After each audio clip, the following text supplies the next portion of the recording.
Hello students. हम जो अपना चैप्टर है cell structure and cell division वो हम डिस्कस कर रहे थे। उसमें हमने उसका बेसिक और उसके साथ ही इंटरफेज के बारे में कंप्लीट डिटेल्स पढ़ ली थी कि भाई इंटरफेज में सेल खुद को कैसे प्रिपेयर करती है, कैसे सारे के सारे जो कंपोनेंट्स हैं सेल कंपोनेंट्स वो डेवलप होते हैं और कैसे जो सिंथेटिक फेज के अंदर डीएनए रेप्लिकेशन है वो चलते हैं। तो ये सारी की सारी डिटेल्स हमने पढ़ ली थी। आज हमें डिस्कस करना है एम फेज के बारे में कि जो एम फेज है माइटोसिस फेज है उसके अंदर कौन कौन सी प्रोसेस चलती है, कैसे कैसे सेल का डिवीजन होता है, वो सारी डिटेल्स आज हमें यहाँ पे डिस्कस करनी है। तो जो एम फेज है इसमें जो एक्चुअल सेल डिवीजन है वो होता है यहाँ पर सेल कंप्लीटली डिवाइड, क्योंकि जो इंटरफेज था उसके अंदर सेल कंप्लीटली रेडी हो चुकी फॉर द डिवीजन। उसने जो जेनेटिक मटेरियल था उसको भी डबल कर लिया, जो सेल ऑर्गेनल्स थे उनका भी डुप्लीकेशन वहां पर हो चुका है। तो सेल है वो कंप्लीटली रेडी है फॉर द सेल डिवीजन। जैसे ही जैसे G2 फेज था, इंटरफेज का जो G2 फेज था, तीन फेज पढ़े थे हमने, G1 S phase and G2 phase. तो जो G2 फेज था उसमें सेल कंप्लीटली रेडी हो चुकी है। G2 फेज से आगे जब सेल को ट्रांसफर करते हैं एम फेज के अंदर तो वहां पे कंप्लीट सेल डिवीजन की प्रोसेस है वो हो जाती है। यहाँ पे जो सेल है, हमारे पास एक सेल है वो किसमें, टू डॉटर न्यूक्लियाइस में, टू डॉटर सेल्स में डिवाइड हो जाएगी। दो डॉटर सेल्स है वो बना लेगी। जो पेरेंट सेल थी वो टू डॉटर सेल्स में डिवाइड हो जाती है। माइटोटिक फेज है, इसमें जो कंपोनेंट है उनका डुप्लीकेशन हो चुका है। इसके अंदर दो प्रोसेस कैरी होते हैं, कैरियोकाइनेसिस एंड साइटोकाइनेसिस। कैरियोकाइनेसिस में जो न्यूक्लियस है उसका डिवीजन होगा और साइटोकाइनेसिस में जो साइटोप्लाज्म होता है उसका डिवीजन होता है। तो देखते हैं कैसे क्या इसकी पूरी प्रोसेस चलती है। Here actual cell division take place, यहाँ पे एक्चुअल सेल डिवीजन है वो प्रोसेस पूरी कंप्लीट होती है। Here cell use the constitute and the cell divide into two daughter cell. Cell है वो अपने कंस्टिट्यूट्स का यूज करेगी एंड जो पेरेंट सेल है वो टू डॉटर सेल्स में डिवाइड हो जाएगी। Mitotic phase cell duplicates its component and during this phase, देखो माइटोटिक फेज में क्या होगा, सेल है वो अपने कंपोनेंट्स का डुप्लीकेशन कर चुकी है या इस फेज में वो कम्प्लीटली डिवाइड हो जाएगी। ओवरऑल क्या बोला है कि भाई एम फेज में जाके जो सेल है वो कंप्लीट डिवीजन है उसका वो हो जाती है, टू डॉटर सेल्स में वो डिवाइड हो जाती है। ये प्रोसेस पूरी हमारी चलती रहती है। ये दो स्टेप्स इंक्लूड करती है, कैरियोकाइनेसिस एंड साइटोकाइनेसिस। कैरियोकाइनेसिस में कौन कौन से स्टेप्स है वो फॉलो होंगे, साइटोकाइनेसिस में कौन कौन से स्टेप फॉलो होंगे वो आगे हम पढ़ेंगे। बात करते हैं माइटोसिस की। तो माइटोसिस है ये एक इक्वेशनल डिवीजन होता है, सारी चीजें इसमें बराबर बराबर डिवाइड होंगी, इक्वल डिवाइड होंगी। यहाँ पे सेल है वो टू आइडेंटिकल डॉटर सेल्स में डिवाइड हो जाएगी। Here parent cell divides into two identical daughter cells. It is the equational division, ये इक्वेशनल डिवीजन है और जो सेल है पेरेंट सेल है वो टू आइडेंटिकल डॉटर सेल्स में डिवाइड हो जाएगी। ये जो माइटोसिस प्रोसेस है ये कहाँ पे पाई जाएगी, सोमेटिक सेल्स में। हमें पता है कि हमारी सेल में, हमारी बॉडी के अंदर डिप्लॉइड सेल्स प्रेजेंट है और सोमेटिक सेल्स कौन सी है, जो ओवा एंड स्पर्म, इन दो को छोड़ के बाकी जितनी भी सेल्स प्रेजेंट है हमारी बॉडी के अंदर, फीमेल के अंदर ओवा एंड मेल के अंदर स्पर्म, इसको छोड़ के जितनी भी सेल्स प्रेजेंट होती है हमारी बॉडी में वो सारी की सारी कैसी है, सोमेटिक सेल्स है। तो सभी सोमेटिक सेल्स में जो डिवीजन हो रहा है वो माइटोसिस प्रोसेस के द्वारा हो रहा है। All also found in gonads, gonads के अंदर भी ये प्रेजेंट होती है and also found in meristematic cell in plant. जो मेरिस्मेटिक टिश्यू होता है प्लांट्स के अंदर उसकी जो सेल्स होती है उसके अंदर भी माइटोसिस डिवीजन होता है, क्योंकि हमें पता है कि मेरिस्मेटिक टिश्यू है वो प्लांट के ग्रोथ को प्रमोट करता है। जो stem growth as well as root growth दोनों को वो प्रमोट करता है। तो वहां पे जो सेल डिवीजन होगा वहां पे तो वो माइटोसिस प्रोसेस के द्वारा होता है। फिर बात करते हैं स्टेप ऑफ माइटोसिस। माइटोसिस के अंदर कौन कौन से स्टेप्स हैं वो इंक्लूड होंगे, तो कैरियोकाइनेसिस एंड साइटोकाइनेसिस ये दो स्टेप्स है इंक्लूड होंगे। ये एक जो माइटोसिस प्रोसेस है, एक इलैबोरेट प्रोसेस है जो कि इन्वॉल्व करती है बहुत सारे इंपॉर्टेंट चेंजेस, किसमें, न्यूक्लियस में एज वेल एज साइटोप्लाज्म में। माइटोसिस है, इसमें न्यूक्लियस में भी बहुत सारे चेंजेस आएंगे और जो साइटोप्लाज्म में है उसके अंदर भी बहुत सारे चेंजेस है वो आते हैं। दो मेजर इवेंट है वो इस प्रोसेस में इंक्लूड होते हैं, कैरियोकाइनेसिस एंड साइटोकाइनेसिस की। ये देखिए, जो हमारा न्यूक्लियस है वो डिवाइड हो जाएगा टू डॉटर सेल्स में through the karyokinesis process. Cairo का मतलब होता है न्यूक्लियस और काइनेसिस का मतलब है मूवमेंट। तो जो हमारा जो न्यूक्लियस था वो क्या हो गया, डिवाइड कर गया कितनी, दो सेल्स के अंदर। कैरियोकाइनेसिस देखते हैं, तो कैरियोकाइनेसिस का जो मीनिंग है वो देखते हैं। पहले कैरियो मीन्स होता है न्यूक्लियस और काइनेसिस का मतलब होता है मूवमेंट। तो जो न्यूक्लियस है वो डिवाइड हो जाता है, इसके अंदर कैरियोकाइनेसिस एक प्रोसेस है जिसमें सेल के न्यूक्लियस का डिवीजन होता है mainly. It is the continuous process in which a parent nucleus divided into two daughter nuclei. इसके अंदर जो पेरेंट सेल है वो दो डॉटर न्यूक्लियस के अंदर डिवाइड हो जाएगी। ये बहुत सारे मतलब अलग अलग 4 स्टेज है उनको इंक्लूड करता है, prophase, metaphase, anaphase and telophase. ये सारी की सारी स्टेज है वो कैरियोकाइनेसिस प्रोसेस है वो इंक्लूड करती है। कैरियोकाइनेसिस प्रोसेस कंप्लीट जो न्यूक्लियस डिवीजन है वो इन्हीं चारों स्टेजेस की हेल्प से होता है कि भाई प्रोफेज में कुछ थोड़े चेंजेस आए, फिर मेटाफेज है उसमें कुछ चेंजेस आए, एनाफेज में और थोड़ा चेंज हुआ और टेलोफेज में कंप्लीट डिवाइडेशन हो जाता है। तो कैरियोकाइनेसिस है उसमें न्यूक्लियस का डिवीजन होगा, 4 स्टेप्स है उनको इंक्लूड करेगा, prophase, metaphase, anaphase and telophase. Then बात करते हैं हम, ये देखिए कि कैसे-कैसे जो कैरियोकाइनेसिस प्रोसेस है वो चलती है। प्रोफेज में क्या होगा, जो हमारा क्रोमैटिन जो जेनेटिक मटेरियल था जो कि जी2 फेज में कंप्लीट सेल जब रेडी हो गई थी, सिंथेटिक फेज में जेनेटिक मटेरियल डुप्लीकेट हो चुका था, मतलब रेप्लिकेट होके डबल हो चुका था और डबल होने के बाद G2 फेज में आगे पास कर दिया था। G2 फेज में तो प्रोटीन सिंथेसिस हो रहा था मेनली, इसके अलावा माइटोकॉन्ड्रिया और क्लोरोप्लास्ट है उनकी फॉर्मेशन हो रही थी।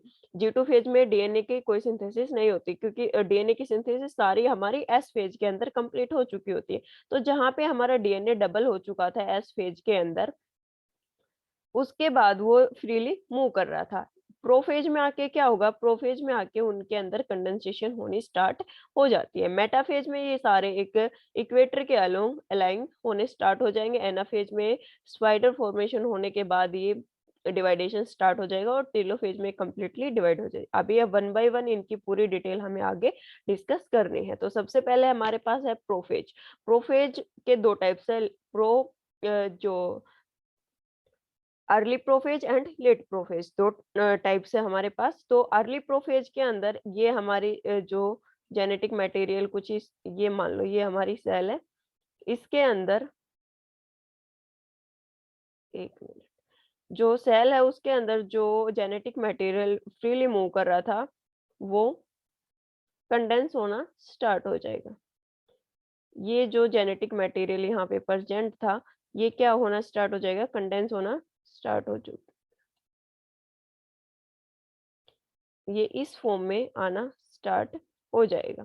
यहाँ पे कंडेंसेशन स्टार्ट हो चुकी किसमें, अर्ली प्रोफेज में। लेट प्रोफेज में ये अपनी पूरी, लेट प्रोफेज में क्या होगा, यहाँ पे ये सेंट्रो ये देखिए आगे, ये इस टाइप की स्ट्रक्चर है वो कंप्लीट बन चुकी होगी लेट प्रोफेज के अंदर। तो देखते हैं अभी इसके details.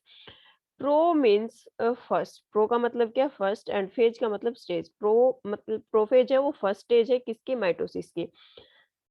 Therefore, prophase is the first stage of mitosis which follow the interphase of the cell. ये इंटरफेज के बाद जो फर्स्ट स्टेज आएगी माइटोसिस की वो कौन सी आएगी, प्रोफेज। प्रोफेज में जो क्रोमेटिन मटेरियल है, जो हमारा जेनेटिक मटेरियल, उसका कंडेंसेशन होना स्टार्ट हो जाएगा। इसके अलावा जो क्रोमोसोम थे वो अपनी जो सिस्टर क्रोमेटिड्स हैं उनके साथ कोलाइड करना स्टार्ट कर देंगे, सेंट्रोमियर के थ्रू वो अटैच हो जाएंगे और जो माइटोटिक स्पिंडल फॉर्मेशन है उनकी भी फॉर्मेशन होनी स्टार्ट हो जाती है प्रोफेज के अंदर। और एट द एंड अगर हम माइक्रोस्कोप में इसका लेवल देखें तो उसके अंदर जो हमारे कंपोनेंट्स थे, सेल कंपोनेंट्स थे, वो हमें दिखाई देना बंद हो जाते हैं। तो देखते हैं इसका one by one. Prophase means the first phase means stage. Pro का मतलब हो गया फर्स्ट और फेज का मतलब होगा stage. Therefore prophase is first stage of mitosis which follow the interphase of cell cycle. Prophase है वो फर्स्ट स्टेज है किसके बाद? इंटरफेज के बाद। इंटरफेज के बाद जब माइटोसिस स्टार्ट हुई उसका फर्स्ट स्टेज आएगा, उसको हम बोलेंगे prophase. The following event occur during the prophase. Prophase के अंदर ये सारे के सारी प्रोसेस चलती है। Condensation of chromatin material take place. यहाँ पे जो क्रोमेटिन मटेरियल है उसकी कंडेंसेशन होनी स्टार्ट हो जाती है और जो कंपैक्ट माइटोटिक क्रोमोजोम है उनकी फॉर्मेशन होनी स्टार्ट हो जाएगी। Each chromosome appear double. Chromosome है वो डबलिंग होनी स्टार्ट हो चुकी है। क्रोमोजोम्स की डबलिंग होनी स्टार्ट हो चुकी है और साथ में ये सेंट्रोमियर से जुड़ना स्टार्ट हो गए। यहाँ पे सेंट्रोमियर है उससे जुड़ना स्टार्ट हो चुके हैं। Centriole move towards the opposite pole. Centriole है वो दो अपोजिट पोल्स हैं उनकी तरफ मूव करना स्टार्ट कर जाएगा। देखिए ये जो सेंट्रियोल है ये दोनों ये एक इधर आना स्टार्ट कर जाएगा, मूव करना स्टार्ट कर जाएगा और एक इस साइड पे मूव करना स्टार्ट कर जाएगा। Spindle formation is complete. Spindle formation है वो यहाँ पे कंप्लीट हो चुकी है। स्पिंडल फॉर्मेशन है वो यहाँ पे कंप्लीट हो चुकी है। All the chromosome align themselves sorry spindle formation complete हो चुकी है और जो हमारे सेल कंपोनेंट्स है वो at the end of prophase जो कि लेट प्रोफेज भी उसको हम बोलते हैं, तो उसमें हमारे जो सेल कंपोनेंट्स है वो दिखाई देना बंद हो जाएंगे। ये देखिए डायग्राम इसका, प्रोफेज का डायग्राम। यहाँ पे जो हमारे क्रोमोसोम्स है वो कंडेंस हो चुके हैं और ये सेंट्रियोल है ये भी पोल्स की तरफ मूव करना स्टार्ट कर चुका है। स्पिंडल फॉर्मेशन हो चुकी है। न्यूक्लियर एनवेलप है उसका डिसइंटीग्रेशन होना स्टार्ट हो चुका है। फिर बात करते हैं हम मेटाफेज की। मेटाफेज है वो सेकंड फेज होता है और जो माइटोसिस है उसका सेकंड स्टेज है वो होगा मेटाफेज। मेटाफेज में न्यूक्लियर एनवेलप है उसका डिसइंटीग्रेशन हो जाएगा और जो साइटोप्लाज्म है वो फैलना स्टार्ट हो जाएगा, वो स्प्रेड होना स्टार्ट हो जाएगा। इसके अंदर जो टू क्रोमेटिड्स है वो सेंट्रोमियर से अटैच हो जाएंगे। स्पिंडल फॉर्मेशन कंप्लीट हो चुकी है और जो क्रोमोजोम है वो इक्वेटर पे खुद को अलाइन कर लेंगे। जो प्लेन ऑफ अलाइनमेंट है उसको हम क्या बोलते हैं? मेटाफेजिक प्लेट बोलते हैं। सेंट्रोमियर है वो ज्वाइन कर जाएगा जो टू सिस्टर क्रोमेटिड्स है उनके साथ और ऑल स्पिंडल से फाइबर है वो अटैच टू द किनेटोकोर। इसमें देखो क्या हुआ, जो हमारे क्रोमेटिड्स थे वो सेंट्रोमियर से कंप्लीटली अटैच हो चुके हैं, एस्टर फॉर्मेशन हो चुकी है, स्पिंडल फॉर्मेशन कंप्लीट हो चुकी है और ये एक पर्टिकुलर इक्वेटर के अंदर अलाइन हो चुके हैं। ये देखिए यहाँ पे मेटाफेज प्लेट है ये वाली और ये जो हमारे स्पिंडल फाइबर है उनकी कंप्लीट हो चुकी है, सेंट्रियोल प्रेजेंट है और ये एक पर्टिकुलर इक्वेटर के अंदर अलाइन हो चुके हैं और जो कंप्लीट डिसइंटीग्रेशन है जो न्यूक्लियर एनवेलप का वो भी यहाँ पर हो चुका है। Metaphase means second phase means stage, मतलब मेटाफेज है वो माइटोसिस की सेकंड स्टेज है। यहाँ पर क्या होगा? Disintegration of the nuclear envelope, chromosome spread through out the cytoplasm. Nuclear envelope था उसका डिसइंटीग्रेशन हो चुका है, क्रोमोसोम जो प्रेजेंट थे वो पूरे के पूरे साइटोप्लाज्म के अंदर फैल चुके हैं। Chromosome contain two chromatids. Chromosome है वो अपने साथ टू क्रोमेटिड्स है वो कंटेन कर रहे हैं जो कि एक सेंट्रोमियर के थ्रू अटैच है। स्पिंडल फॉर्मेशन है वो यहाँ पर कंप्लीट हो जाएगी। All chromosomes align themselves in equator. Equator पे ये देखिए आप खुद को अलाइन कर लिया है इन्होंने। And plane of alignment referred as metaphasic plate. जो अलाइनमेंट की प्लेट है, जो अलाइनमेंट की प्लेट है इसको हम क्या बोलते हैं? मेटाफेज प्लेट या metaphasic plate. Centromere join two sister chromatids. Centromere है वो दो सिस्टर क्रोमेटिड्स को एक साथ ज्वाइन करेगा, ये तो कॉमन सी बात है। All the spindle fibres attach to the kinetochore.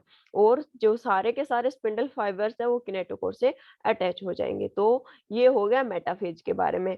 And जो प्रोफेज था, प्रोफेज के अंदर क्या हुआ था कि भाई कंडेंसेशन हुई थी, उसके अलावा जो स्पिंडल फॉर्मेशन है वो हो गई थी। इसके अलावा यहाँ पर हमारे पास जो अ, सेंट्रोमियर है उसके साथ जो क्रोमोसोम है वो अटैच होने स्टार्ट हो गए थे और जो हमारे सेंट्रियोल्स थे वो अपोजिट पोल्स की तरफ मूव करना स्टार्ट कर गए थे और लास्ट जो लेट प्रोफेज है उसके अंदर जो हमारे सेल ऑर्गेनल्स है वो डिसअपीयर हो गए थे सेल के अंदर। अगर माइक्रोस्कोप के अंदर भी देखेंगे तो वो हमें शो नहीं होंगे। और जो एन मेटाफेज है उसमें क्या हुआ, मेटाफेज में हुआ कि जो न्यूक्लियर एनवेलप है उसका डिसइंटीग्रेशन हो चुका, chromosome through out the cytoplasm spread हो चुके, जो क्रोमेटिड्स है वो थ्रू द सेंट्रोमियर अटैच हो चुके और इसके अलावा स्पिंडल फॉर्मेशन थी वो कंप्लीट हो चुकी है। क्रोमोसोम खुद को अलाइन कर लेंगे एक इक्वेटर प्लेन पे और उस इक्वेटर प्लेन को हम क्या बोलते हैं, उस अलाइनमेंट को क्या बोलते हैं, मेटाफेजिक प्लेट बोलते हैं। और यहाँ पे स्पिंडल फाइबर है वो किससे अटैच हो गए, किनेटोकोर से यहाँ पे अटैच हो चुके हैं। तो आज हमने देखा कि एम फेज है वो क्या कैसे-कैसे उसकी प्रोसेस चलती है, माइटोसिस क्या होता है और फिर उसके बाद हमने कैरियोकाइनेसिस की 2 स्टेज हमने पढ़ ली है कि कैरियोकाइनेस जो न्यूक्लियस का डिवीजन है वो कैसे हो रहा है, प्रोफेज और मेटाफेज हमने डिस्कस कर लिया। नेक्स्ट क्लास होगी उसमें हम एनाफेज और टेलोफेज के बारे में डिटेल पढ़ेंगे। आज की क्लास में इतना ही। अगर वीडियो कुछ इन्फॉर्मेटिव लगी तो प्लीज़ लाइक कर देना, शेयर कर देना और जो चैनल पे न्यू है वो चैनल को सब्सक्राइब कर लीजिए। जो भी इन फ्यूचर वीडियोज़ अपलोड होती है उनका नोटिफ़िकेशन आपको मिलता रहे। Thank you so much, have a nice day.